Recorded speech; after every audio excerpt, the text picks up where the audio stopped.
आप। सर बहुत स्वागत है आपका। और सैवी सिंह ज्योतिष आचार्य हमारे साथ जुड़ी हुई हैं, बहुत स्वागत है आपका भी मैम। तो सबसे पहले मैं ज्योतिष आचार्य का ही रुख करूंगी, सैवी सिंह जी, क्योंकि खासतौर पर जब हम भारत की बात करते हैं, भारत के लोगों की बात करते हैं, तो भारतीय लोग अक्सर ग्रहण को लेकर के बहुत ज्यादा चिंतित हो जाते हैं। लेकिन ये कहा जा रहा है कि 64 साल बाद ये दुर्लभ से योग बन रहा है, लेकिन ये ऐसा भी सूर्य ग्रहण है जिसका असर भारत पर नहीं होगा, भारत के लोगों पर नहीं होगा, ना यहाँ दिखाई देगा। तो क्या वाकई ये सच्चाई है कि किसी राशि पर असर पड़ेगा या नहीं पड़ेगा? क्योंकि कुछ राशियां चुनिंदा है जिन पर कहा जा रहा है कि उन पर पर्टिकुलर तौर पर असर होगा। ये किस प्रकार से और क्या कुछ इसको लेकर के हमें सावधानी बरतनी होगी? जी बिल्कुल। सबसे पहले सभी दर्शकों को नमस्कार और Surabhi ji, thank you for your question. देखिए, जब हम सूर्य ग्रहण की बात करते हैं तो यहाँ पे एक चीज समझना महत्वपूर्ण हो जाती है।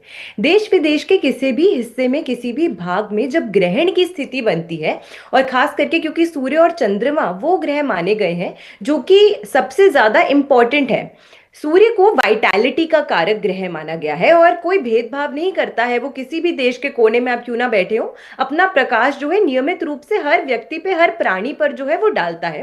और चंद्रमा वैसे ही पृथ्वी के सबसे नजदीक ग्रह माना जाता है, जो आपकी मानसिक संतुलन का कारक ग्रह माना गया है। अब ये ग्रह जब भी ग्रहण की स्थिति में आता है तो उसका जो प्रभाव होता है वो हर व्यक्ति विशेष पर पड़ता है। इसीलिए चाहे देश विदेश के किसी भी भाव में या किसी भी जगह पर ये ग्रह विजिबल हो या ना भी विजिबल हो, तो भी इसका जो प्रभाव होता है हमारी साइकोलॉजी पे पड़ता है। दूसरी महत्वपूर्ण चीज ये मानी गई है कि आज की अगर हम बात करते हैं, देखिए आज अमावस्या तिथि है, नो मून का दिन है, और यहाँ पर सूर्य ग्रहण जो है वो आ रहा है। सूर्य का जब राहु के साथ एक कंजंक्शन बनता है तो इसे ग्रहण का योग जो है वो माना जाता है वैदिक शास्त्र के अनुसार। और साथ के साथ में आज क्योंकि मंगलवार का दिन है तो भौमवती अमावस्या का दिन है, ये आपके पितरों को भी समर्पित दिन माना गया है। तो चाहे आप डर से करें, चाहे आप कर्म के भय से करें, मैं आपको एक चीज की सलाह जरूर दूंगी कि आज शुभ कार्यों में, आज कुछ अच्छे पुण्य के कर्मों में आपको जरूर अपना जो सामर्थ्य है वो जरूर देना चाहिए। कुंभ राशि में आज ये ग्रहण और धनिष्ठा नक्षत्र, जो कि मंगल का स्व नक्षत्र माना गया है, वहां पर ये ग्रहण लग रहा है। ये सही बात है कि ग्रहण जो है वो भारत में विजिबल नहीं है, बल्कि जबकि इसकी जो अवधि है ग्रहण की वो इंडियन स्टैंडर्ड टाइम के अनुसार 3:26 से लेके शाम के 7:57 तक रहने वाली है। क्योंकि भारत में विजिबल नहीं है इसीलिए सूतक काल जो है वो मान्य नहीं होगा। लेकिन फिर भी जो लोग एक ऐसी स्थिति में है जहां पर वो या तो मेंटली या फिजिकली परेशान रहते हैं, जिनको स्वास्थ्य संबंधित कोई परेशानियां चल रही हैं, या जो महिलाएं प्रेग्नेंट हैं, उनको खास करके, विशेष करके बहुत अधिक ख्याल नहीं, बट फिर भी कुछ प्रिकॉशंस जो है वो जरूर लेके रखने चाहिए। क्योंकि अगर आप प्रिकॉशंस लेके चलते हैं तो उसमें कोई हार्म तो नहीं है। तो अगर आप कुछ प्रिकॉशंस लेके चलते हैं आज के दिन तो ये आपके लिए फायदेमंद रहेगा। दूसरी महत्वपूर्ण चीज यहाँ पर यह है कि इस समय के दौरान जो ग्रहण की स्थिति है, ये पहले तो साल का पहला सूर्य ग्रहण है और 3 मार्च को चंद्र ग्रहण पड़ेगा।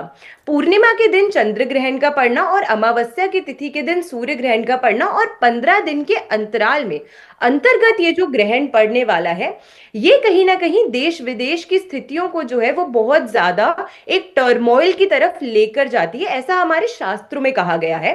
और एस्ट्रोनॉमी एंड एस्ट्रोलॉजी हमारे शास्त्रों में ये एक दूसरे के पूरक माने गए हैं। यानी कि एस्ट्रोनॉमी और एस्ट्रोलॉजी एक दूसरे से अलग नहीं है, चीजों को देखने और समझने का नजरिया थोड़ा बदल सकता है, बट एक दूसरे के पूरक माने जाते हैं। तो अगर आप आज के दिन थोड़ी सी प्रिकॉशंस ले भी लेते हैं तो उसमें कोई परहेज नहीं है, कोई बुरा मानने वाली चीज नहीं है। इनफैक्ट क्योंकि सूर्य तत्व ग्रह जो माने गए हैं वो पिता के कारक माने गए हैं। जो लोग हायर पोजीशंस पे कार्य करते हैं, अथॉरिटेटिव पोजीशंस पे काम करते हैं, हमारे देश में जो नेता है, जो पॉलिटिशियंस है, इनफैक्ट हमारे देश ही नहीं देश विदेश में जो नेता और पॉलिटिशियंस है, उन सबको, उच्च सत्ता पे बैठे हुए हर व्यक्ति को जो ग्रह प्रभावित करता है वो सूर्य ग्रह माना गया है। और जब ये ग्रहण की स्थिति में आता है तो ये उनकी साइकोलॉजी को बहुत जल्दी ट्रिगर करता है, क्योंकि आप उस कैरेक्टरिस्टिक से प्रभावित, ग्रह की ऊर्जा से प्रभावित है, उसका दिनचर्या में आप कर्म करते हैं। ठीक है। इसी वजह से जो पॉलिटिशियंस भी हैं आप देश विदेश में, आप देखने वाले हैं कि वैसे ही जो हमारे देश विदेश की पॉलिटिकल सिनारियोस चल रहे हैं वो बहुत ज्यादा फेवरेबल नहीं है। बट 19 फरवरी के आसपास जाकर जो समय आएगा उसमें और बड़े उथल पुथल जो है आपको देखने को मिलेंगी। देश दुनिया में इसका ग्रहण का जो प्रभाव है, सवा महीने तक जब 15 दिन के अंतराल में दो ग्रहण एक साथ आते हैं तो कहा जाता है कि सवा महीने तक यानी कि लगभग 45 डेज तक इसका जो इम्पैक्ट होता है वो देखने को मिलता है। तो आज 17 फरवरी है, तो 17 फरवरी से ऑलमोस्ट अप्रैल तक का जो समय है वो देश विदेश में बड़ी उथल पुथल आपको जो है वो देखने को मिल सकती है इस ठीक है। ग्रहण की वजह से। ठीक है मैम, आपने बड़ी बात कही है, इस पर मैं लौटूंगी आपके पास, लेकिन एक बार मैं अब साइंटिफिक तौर पर भी थोड़ा सा और डिटेल हम अब लेना चाहेंगे। डॉक्टर राम श्रीवास्तव जी इस वक्त हमारे साथ जुड़े हुए हैं। डॉक्टर राम श्रीवास्तव सर, सवाल यही है कि सूर्य ग्रहण को लेकर के धार्मिक एंगल से अगर देखा जाए तो बहुत सी बातें सामने आती है, खगोलीय घटनाओं का भी जिक्र कर दिया जाता है कि कुछ उथल पुथल होगा, चेंजेस आएंगे, लेकिन जब हम साइंटिफिक नजरिए से देखने की इन चीजों को कोशिश करते हैं तो ये कैसी तस्वीर को उकेरता है, किस तरीके की स्थितियों को दर्शाता है? देखिए, बहुत सरल चीज है। जहां तक ज्योतिष का सवाल है, धार्मिक का आधार का सवाल है, वो अपनी जगह है, उसके बारे में मैं कहना कुछ नहीं पसंद करूंगा। रहा सवाल वैज्ञानिक दृष्टि से देखा जाए तो एक मकान की छाया जो सूर्य की किरणों से पड़ती है उसमें अगर हम खड़े होंगे तो क्या शरीर पर नुकसान होगा? नहीं होगा। लेकिन सूर्य की और धरती के बीच में जब चंद्रमा आ जाता है उसकी शेडो, उसकी छाया और प्रतिछाया जब धरती पर पड़ती है तो क्या अंतर पड़ जाता है? एक तो अंतर ये पड़ता है जैसा कि कहा मनोवैज्ञानिक रूप से इसका असर होता है, साइकोलॉजिकल जी। दूसरा ये होता है वैज्ञानिक दृष्टि से देखा जाए तो सूर्य में जिसका की आकार 2,86,000 पृथ्वियों के बराबर है, उस आकार से जो हाइड्रोजन गैस के एटम परस्पर फ्यूज होकर फ्यूजन रिएक्शन से वहां से जो विकिरण निकल रहा है वो विकिरण चंद्रमा उनको रोक लेता है जी। इसलिए ठंडक हो जाती है, इसलिए एकदम ऐसा लगता है अरे मौसम में परिवर्तन आ गया, पर ऐसा कुछ नहीं है। हकीकत में वैज्ञानिक दृष्टि से जब सूर्य की किरणें साधारण तरीके से आती हैं, एक सीधी लकीर में चलती हैं, लेकिन आइंस्टाइन ने क्या सिद्ध किया था कि इसके बीच में अगर कोई गुरुत्वीय पिंड आ जाए, बड़ा भारी पिंड आ जाए जिसका कि अपना गुरुत्वाकर्षण हो, तो सूर्य की किरणें थोड़ी सी मुड़ जाती हैं। प्रकाश की किरणें जब कभी भी एक बड़े गुरुत्वीय केंद्र के पास से गुजरेंगी तो वो मुड़ जाती है, थ्योरी ऑफ रिलेटिविटी बताती है। तो वैज्ञानिकों के लिए तो ये अवसर है जिससे कि कितनी वो रास्ते में मुड़ती हैं उसका एंगल करके वैज्ञानिक गणना कर लेते हैं। हाँ, खुली आंख से सूर्य को तो आप अभी भी देखेंगे तो आंखें खराब हो जाएंगी, उसमें अल्ट्रावायलेट रेज होती हैं, उसमें आपके गामा रेज होती हैं, एक्स रेज भी होती हैं, तो वैसे तो उसको खुली आंख से कभी नहीं देखना चाहिए। लेकिन कुतूहल बस जब ये सूर्य ग्रहण होता है तो कुछ लोग उसको देखने लगते हैं। अब रहा सवाल ये, कुछ चीजें ऐसी हैं जैसे कहा जाता है गर्भवती महिलाएं उसको ना देखें और उस समय जो है भगवान का नाम लें, घर में बैठे रहें। देखिएगा इसके पीछे लॉजिक क्या हो सकता है। वैज्ञानिक आधार सिर्फ इतना है कि धरती का जो चुंबकीय क्षेत्र है वो पृथ्वी के चारों तरफ लिपटा हुआ है, लेकिन सूर्य की किरणों के दबाव के कारण इनके समय वो अंदर पिचका रहता है जो चुंबकीय क्षेत्र है, और विपरीत दिशा में उसकी जो चुंबकीय बल रेखाएं सीधी दूर तक चली जाती हैं। जैसे अगर किसी लंबे बाल वाले किसी व्यक्ति को पंखे में बिठा दें पंखे के सामने, तो पंखे से विपरीत दिशा में जहाँ हवा जा रही है वहां जैसे बाल उड़ते जाएंगे ऐसे चुंबकीय क्षेत्र उड़ता है। और जब कभी भी सूर्य के प्रकाश से आने वाले सोलर विंड में जैसे चार्ज पार्टिकल होते हैं वो मैग्नेटिक फील्ड में चारों तरफ घूमने लगते हैं, उनसे इलेक्ट्रोमैग्नेटिक डिस्टरबेंस पैदा होता है। ये तो विज्ञान है, लेकिन चंद्रमा की छाया धरती पर पड़ने से कुछ भी असर किसी व्यक्ति पर, जीव जंतु पर नहीं होता है।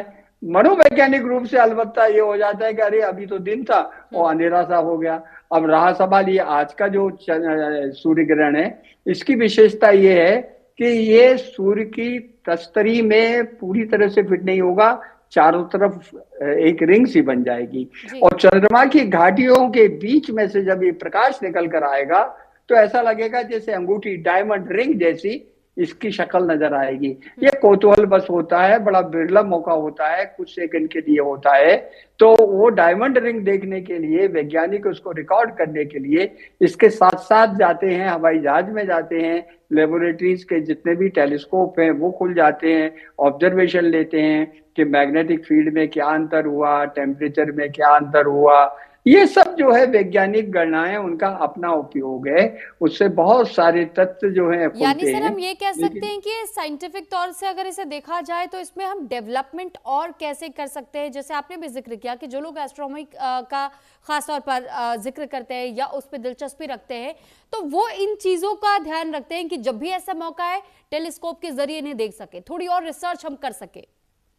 बिल्कुल सही बोला आपने, उसमें जो है फिल्टर लगा कर देखते हैं और बहुत सारे पैरामीटर होते हैं। जैसे इस समय एक चंद्र सूर्य के ऊपर एक ब्लैक काला धब्बा नजर आता है जिसको कि सन स्पॉट कहते हैं, और वो काला धब्बा इतना जबरदस्त है कि उससे निकलने वाला जो विस्फोट होता है उससे जो जैसे एक कढ़ाई के तेल की कढ़ाई में बुलबुला फूटता है, ऐसे सूर्य के ऊपर जो वहां पर मलबा है जो नाभिकीय संलयन कर रहा है, न्यूक्लियर फ्यूजन कर रहा है, उससे जो है बुलबुला जो फूटता है वो कई लाख किलोमीटर ऊंचा होता है, उसको प्रोमिनेंस कहते हैं। उससे निकलने वाला जो सोलर विंड है, जो आप इसको कह सकते हैं सूर्य का तूफान चला आता है, चार्ज पार्टिकल होता है, प्लाज्मा का बबल होता है, वो आकर जब धरती के बाहरी वायुमंडल में फूटता है, उससे क्या अंतर पड़ता है ये वैज्ञानिकों की जिज्ञासा है।